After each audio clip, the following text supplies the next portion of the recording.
Olá, galerinha do oitavo ano. E aí, tudo bem? Espero que sim, espero que todos estejam muito bem. Então, na aula de hoje, de redação, nós daremos início aos estudos do módulo 21, tá? Na página 106. Então, eu peço que vocês localizem aí, tá? Do caderno 4, para falar um pouquinho aí sobre o discurso indireto livre, tá? Então, eu peço aí que vocês localizem aí para mim, a partir da página 106, para que vocês acompanhem, tá? Aí o que eu vou falar, as discussões e as reflexões que eu irei fazer com vocês, ok? Então, para que nós possamos aí falar sobre esse discurso indireto livre, vamos entender um pouquinho, né, primeiramente, o que é o discurso em si, tá? De um modo geral. E relembrar, né, o que é o discurso, especificamente um discurso direto e o que é um discurso indireto, tá? E depois a gente passa, né, para o foco aí do módulo, que é o indireto livre, ok? Então, bom, o discurso, né, ele está a todo momento presente na nossa vida, né, porque é o nosso um meio, né, de comunicação.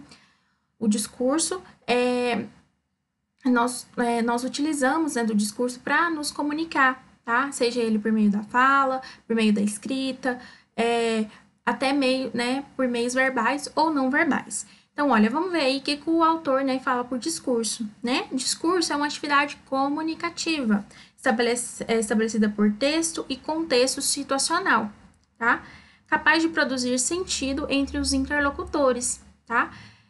Então, né, o modo como a gente se comunica, se a gente consegue compreender um ao outro e se tem sentido, então nós estamos, né, estabelecendo uma situação discursiva, uma relação discursiva e assim há discurso.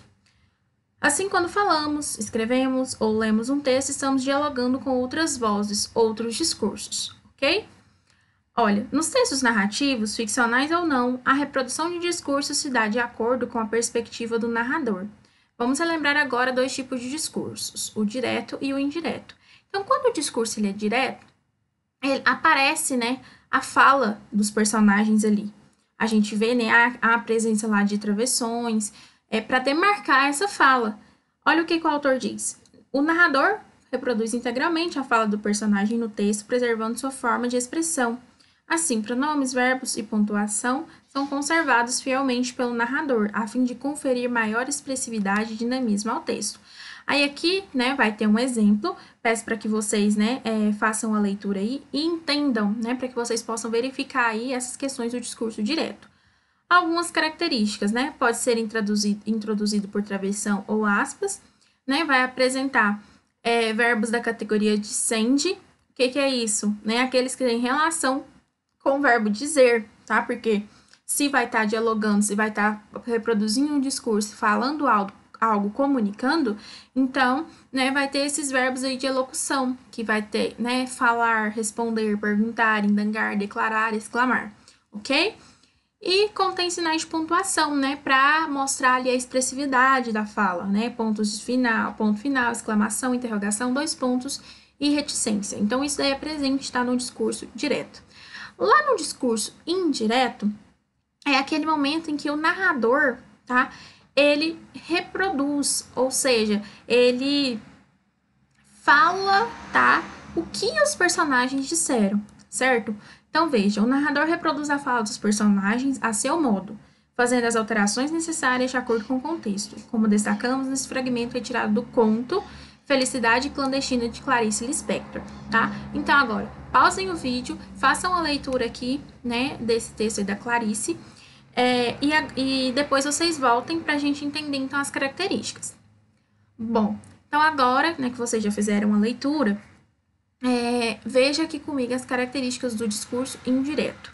É narrado em terceira pessoa, tá?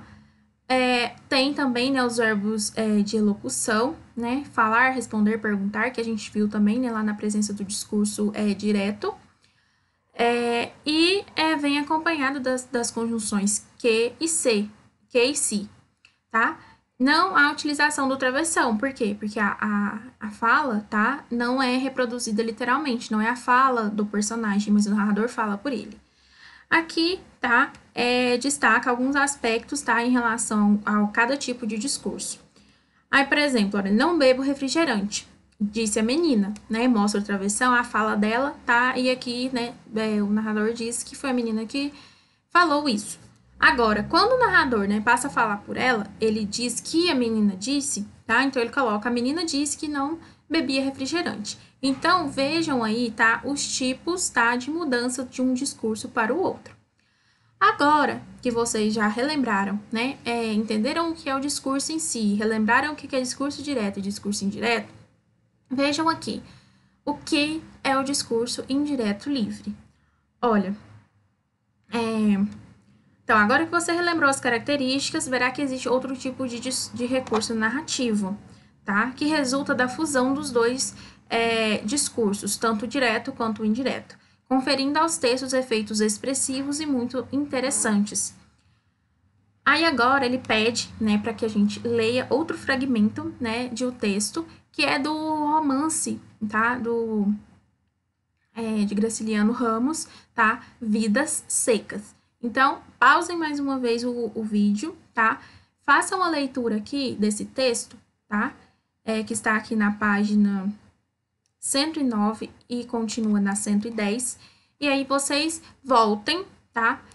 Para que vocês entendam o que eu estou falando. Não estou fazendo a leitura aqui com vocês, tá? Para não ficar extenso e cansativo o vídeo. Então, bom, agora que vocês fizeram a leitura aí, vamos entender então o que é esse discurso indireto, tá? Então, esse discurso indireto livre, então, já que ele é, né, a mistura entre discurso indireto e discurso direto e discurso indireto, então é quando, né, o narrador, tá? Ele, em vez de reproduzir, tá, a fala, né, dos personagens, literalmente, ele passa, né, a informar o leitor, assim, ele entra ali naquela fala, tá? Do próprio personagem. Então, ele se mistura. A gente não sabe quem, de certo modo, está falando ali. Há uma mistura entre fala do narrador e fala do personagem, certo? Vamos ver aqui o que o autor fala. Olha, foi usado o discurso indireto livre. O narrador, em vez de reproduzir literalmente as próprias falas, discurso direto, ou informar o leitor sobre o que ele teria dito, discurso indireto, assume a voz do personagem, criando a sensação de que ambos utilizam uma única voz. Aí a característica, olha, em geral, foco é narrativo, na terceira pessoa, e o narrador é onisciente, tá? Aquele narrador que tá ali participando, né, e sabe dos acontecimentos. Quase sempre consegue penetrar na mente dos personagens, revelando seus sentimentos, desejos, pensamentos, e enfim. Por existir uma linha sutil entre discurso direto e indireto, muitas vezes fica difícil identificar e separar a fala dos personagens do discurso e do narrador. Agora eu vou falar aqui com vocês essas características e eu vou ler esses recortes aqui que o autor faz, tá? Para mostrar isso para vocês. Olha, foco narrativo em terceira pessoa, tá? Tanto pronomes quanto verbos. Isso aqui em relação ao discurso indireto livre. Olha, ausência de verbos de send, né? Então não vai aparecer lá falar, responder, gritar. Inexistência de elos subordinativos, como os conectivos que e se, e sinais de pontuação sugestivos, né? Então, podem aí haver ou não haver, né? Ponto de interrogação, exclamação, reticências, ok? Então, olha, vamos entender aqui, tá? Nesse primeiro fragmento.